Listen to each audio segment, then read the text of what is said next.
Hello viewers, audio article program में एक बार फिर से आपका स्वागत है और मैं हूं आतिफा काजी। तो आज हम बात करेंगे अंतरिक्ष में बढ़ते भारत के कदम, चंद्रयान 3 मिशन की। यह आर्टिकल द हिंदू में छपे लेख Chandrayaan 3 a flight to the moon के सारांश पर आधारित है। इसमें टीम दृष्टि के इनपुट्स भी शामिल हैं और साथ ही ये सामान्य अध्ययन प्रश्न पत्र 3 के विज्ञान एवं प्रौद्योगिकी खंड से जुड़ा हुआ है।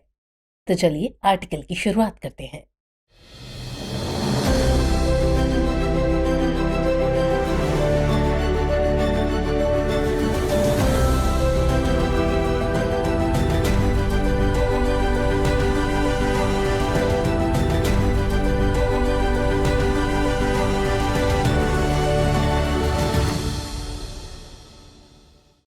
जैसा कि हम सभी जानते हैं कि बीती 14 जुलाई को भारत का तीसरा चंद्र मिशन चंद्रयान 3 श्रीहरिकोटा के सतीश धवन अंतरिक्ष केंद्र से लॉन्च हुआ।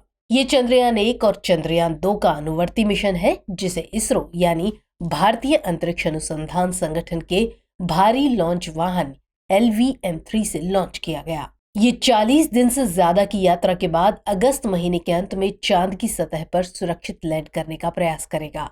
ऐसा करने में अगर ये मिशन सफल हो जाता है तो भारत ऐसा चौथा देश बन जाएगा जिसने चांद पर उतरने में सफलता पाई है। इससे पहले अमेरिका, रूस और चीन इस उपलब्धि को हासिल कर चुके हैं। हालांकि लैंडिंग के लिए भारत ने चांद के लूनर साउथ पोल हिस्से को चुना है। ये हिस्सा लैंडिंग के लिहाज से काफी चुनौतीपूर्ण है। तो ऐसे में हम सबके लिए जानना जरूरी हो जाता है कि चंद्रयान 3 मिशन के जरिए भारत क्या हासिल करना चाहता है और आखिर इसका मकसद क्या है। ये मिशन अपने पूर्ववर्ती मिशनों से किस लिहाज से अलग है। ऐसे ही दूसरे सवालों के जवाब हम इस आर्टिकल में समझने की कोशिश करेंगे और साथ ही ये भी जानने की कोशिश करेंगे कि इस मामले में आलोचक क्या कह रहे हैं। तो चलिए सबसे पहले समझ लेते हैं कि आखिर इसरो ने चंद्रयान 3 की लैंडिंग के लिए लूनर साउथ पोल को ही क्यों चुना। दरअसल इसकी खास बात है कि जिस तरह से पृथ्वी का दक्षिणी ध्रुव सबसे ठंडा होता है, उसी तरह चांद का ये हिस्सा भी सबसे ठंडा है। चांद के दक्षिणी ध्रुव पर अगर कोई अंतरिक्ष यात्री खड़ा होगा तो उसे सूर्य क्षितिज की रेखा पर नजर आएगा। इस इलाके का ज्यादातर हिस्सा छाया में रहता है। सूर्य की किरणें दक्षिणी ध्रुव पर तिरछी पड़ती हैं और जिसके कारण यह तापमान कम होता है।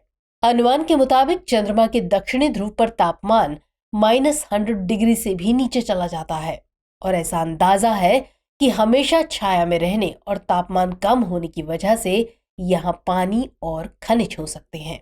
इस संबंध में नासा का कहना है कि इस ठंडे जाल के क्रेटर में प्रारंभिक सौरमंडल से संबंधित हाइड्रोजन, बर्फ और अन्य वाष्पशील पदार्थों का जीवाश्म रिकॉर्ड हो सकता है। क्षेत्र में मौजूद पदार्थों में पिछले कुछ वर्षों में बहुत ज्यादा बदलाव नहीं हुआ होगा और इसीलिए इससे प्रारंभिक जीवन का सुराग मिल सकता है। वहीं दीर्घकालिक अन्वेषण के लिए पानी एक महत्वपूर्ण संसाधन है और अगर यहाँ पानी का पता चल जाता है तो अन्वेषण आसान हो जाएगा। यही वजह है कि इसरो ने इस क्षेत्र का चुनाव किया है। हालांकि आज तक कोई भी देश चांद के इस हिस्से में नहीं उतरा है। तो चलिए इतना समझने के बाद चंद्रयान 3 की संरचना के बारे में जरा जान लेते हैं। चंद्रयान 3 में एक लैंडर, एक रोवर और एक प्रोपल्शन मॉड्यूल लगा हुआ है। इसका कुल भार 3900 किलोग्राम है। गौरतलब है कि साल 2019 में भेजे गए चंद्रयान के भी 3 हिस्से यानी ऑर्बिटर, लैंडर और रोवर थे। इसमें से ऑर्बिटर कामयाब रहा था, जो अभी भी चांद की ऑर्बिट में घूम रहा है। इसलिए इस बार चंद्रयान 3 में ऑर्बिटर को नहीं भेजा गया है। लैंडर के पास निर्दिष्ट चंद्रमा की सतह पर सॉफ्ट लैंड करने और रोवर को तैनात करने की क्षमता है। ये रोवर सतह का रासायनिक विश्लेषण करेगा, जबकि वही प्रोपल्शन मॉड्यूल का मुख्य कार्य लैंडर मॉड्यूल को 100 किलोमीटर चंद्रमा की कक्षा तक ले जाना और उसे खुद से अलग करना है। चंद्रयान 3 के लैंडर में 4 पेलोड हैं। इसमें पहला पेलोड CHASTE है, जिसे ध्रुवीय क्षेत्र के पास लूनर रिगोलिथ के थर्मल गुणों को मापने के लिए डिजाइन किया गया है। वहीं दूसरा पेलोड रंभा यानी RAMBHA है, जो प्लाज्मा घनत्व और उसमें हुए परिवर्तन को मापेगा। इसमें भूकंपीयता मापने के लिए ILSA यानी चंद्र भूकंपीय गतिविधि उपकरण तथा चौथे पेलोड के रूप में नासा का लेजर रेट्रोफ्लेक्टर एरे या LRA शामिल है।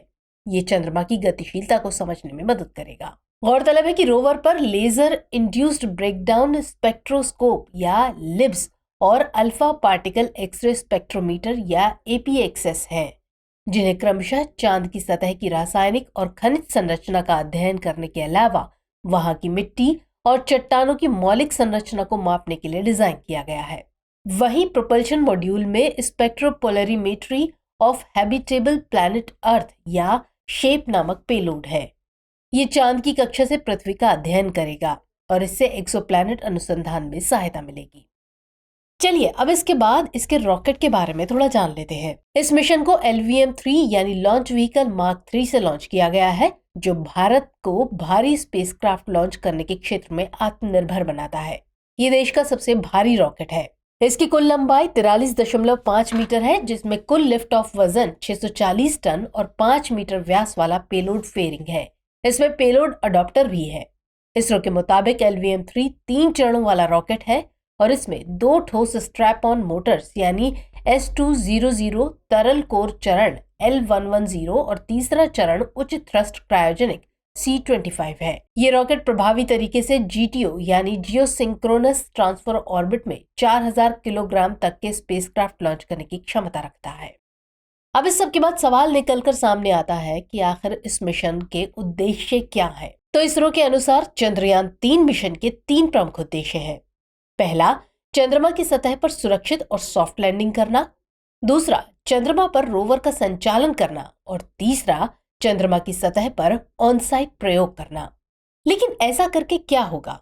असल में वैज्ञानिकों का मानना है कि चंद्रमा पृथ्वी से बना है और चांद पर पृथ्वी के प्रारंभिक इतिहास के साक्ष्य मौजूद हैं, जो पृथ्वी पर से भूगर्भिक प्रक्रियाओं की वजह से मिट चुके हैं। तो ऐसे में चंद्रमा का अन्वेषण वैज्ञानिकों को प्रारंभिक पृथ्वी के बारे में नए दृष्टिकोण प्रदान करेगा।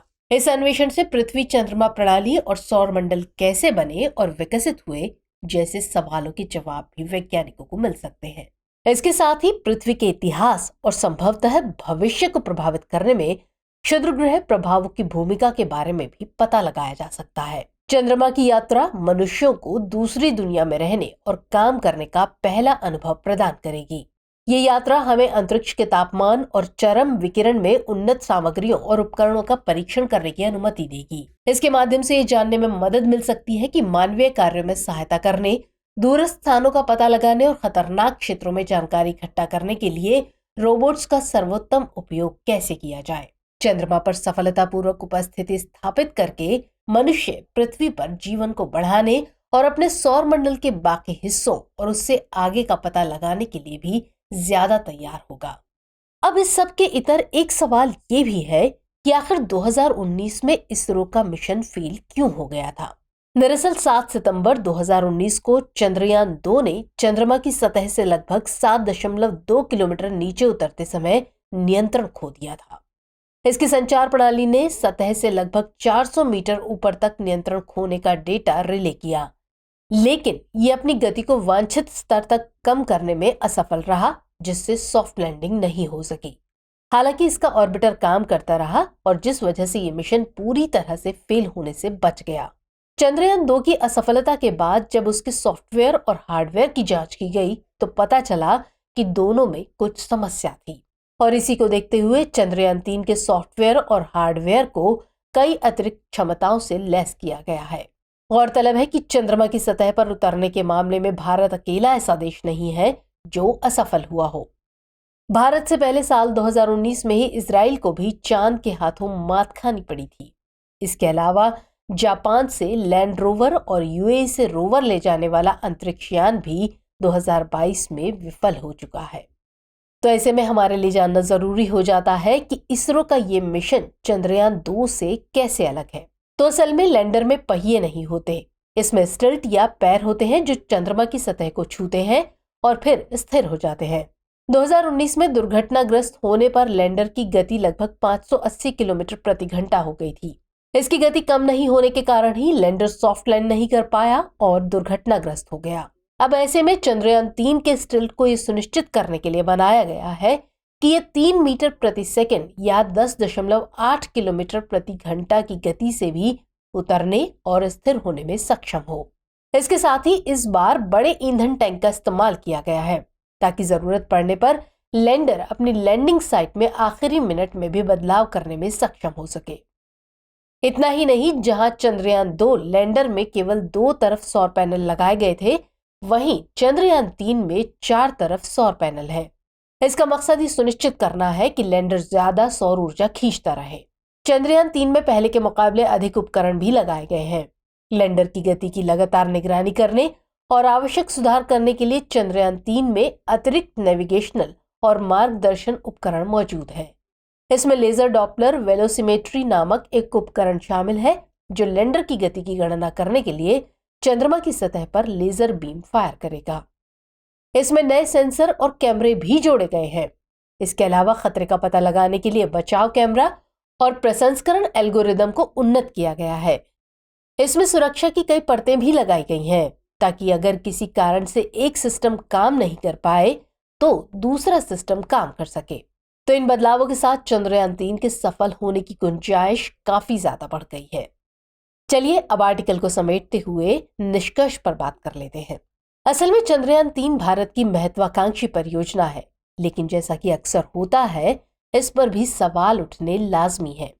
भारत के स्पेस प्रोग्राम को लेकर अक्सर ये कहा जाता है कि एक विकासशील देश को अपनी जनता को गरीबी, भुखमरी से बाहर निकालने के बारे में सोचना चाहिए, न कि अंतरिक्ष में निवेश के बारे में। लेकिन इस सवाल का जवाब इसरो के जनक विक्रम साराभाई से बेहतर कोई नहीं दे सकता। उनके मुताबिक हमारे पास चंद्रमा या ग्रहों आदि की खोज में आर्थिक रूप से उन्नत देशों के साथ प्रतिस्पर्धा करने की कल्पना नहीं है, लेकिन हम आश्वस्त हैं कि अगर हमें राष्ट्रीय स्तर पर और राष्ट्रों के समुदाय में एक सार्थक भूमिका निभानी है, तो हमें मनुष्य और समाज की वास्तविक समस्याओं के लिए उन्नत प्रौद्योगिकियों के अनुप्रयोग में किसी से पीछे नहीं रहना चाहिए। असल में इस मिशन से भारत को बहुत कुछ हासिल होगा। देखा जाए तो इसका मकसद अंतरिक्ष के क्षेत्र में भारत को उन चुनिंदा देशों में शामिल करना है जो बाहरी दुनिया में भी अन्वेषण करने में संभव है। इससे भारत अपनी बेहतरीन प्रौद्योगिकी का प्रदर्शन कर दुनिया के अंतरिक्ष बाजार में अपनी पहुंच बढ़ाना चाहता है, ताकि ज्यादा से ज्यादा देश अंतरिक्ष के क्षेत्र में भारत से सहयोग लें। इससे स्पेस सेक्टर में भारत में विदेशी निवेश आने की संभावना बढ़ेगी। भारत का इसरो पहले भी कई देशों के सैटेलाइट लॉन्च कर चुका है और इस मिशन की सफलता के बाद इसमें और बढ़ोतरी होने की उम्मीद है। भारत अपने किफायती खर्च में मिशन की सफलता के लिए पहले से ही जाना जाता है। दरअसल चंद्रयान 3 का बजट भी दूसरे देशों की तुलना में बहुत कम है, जो इसे विश्व में और आकर्षित बनाएगा। इसकी सबसे खास बात यह होगी कि आज जब पृथ्वी से बाहर मनुष्य को बसाने की बात चल रही है, तो इन क्षेत्रों का अन्वेषण जरूरी हो जाता है। वैज्ञानिकों के अनुसार भविष्य में हम चांद में कॉलोनियां बसाना चाहें तो इस मिशन से हमें बहुत मदद मिलेगी। गौरतलब है कि भारत के चंद्रयान 1 ने ही पहली बार चांद पर पानी की खोज की थी। जैसा कि हम सभी जानते हैं कि चंद्रमा पृथ्वी का सबसे निकटतम ब्रह्मांडीय पिंड है और पृथ्वी का इकलौता प्राकृतिक उपग्रह है। तो इसके अनुसंधान से अंतरिक्ष खोज का प्रयास और दस्तावेजीकरण किया जा सकता है। वहीं पृथ्वी से बाहर जीवन तलाश में भी इसकी महती भूमिका हो सकती है, जो भारत को वैश्विक पटल पर स्थापित करने में मदद करेगा। जबकि चांद पर, जहां पृथ्वी से कम गुरुत्वाकर्षण और अधिक विकिरण वाले वातावरण में अंतरिक्ष यात्रियों को स्वस्थ रखना चिकित्सा शोधकर्ताओं के लिए एक अहम चुनौती है, ऐसे में चंद्रमा की खोज तकनीकी नवाचारों और अनुप्रयोगों तथा नए संसाधनों के उपयोग के लिए भारत में नए व्यावसायिक मौके भी मुहैया कराएगी। तो चलिए आर्टिकल पर आधारित आज का सवाल नोट कर लेते हैं। चंद्रयान 3 के क्या उद्देश्य हैं? साथ ही तर्क देते हुए बताइए कि भारत को अंतरिक्ष अनुसंधानों की ओर अपने कदम बढ़ाने चाहिए या नहीं। तो व्यूअर्स, आज के एपिसोड में इतना ही। हमारा एपिसोड आपको कैसा लगा कमेंट सेक्शन में जरूर बताइएगा। मिलेंगे अगले कार्यक्रम में किसी और खास विषय के साथ। तब तक के लिए जय हिंद।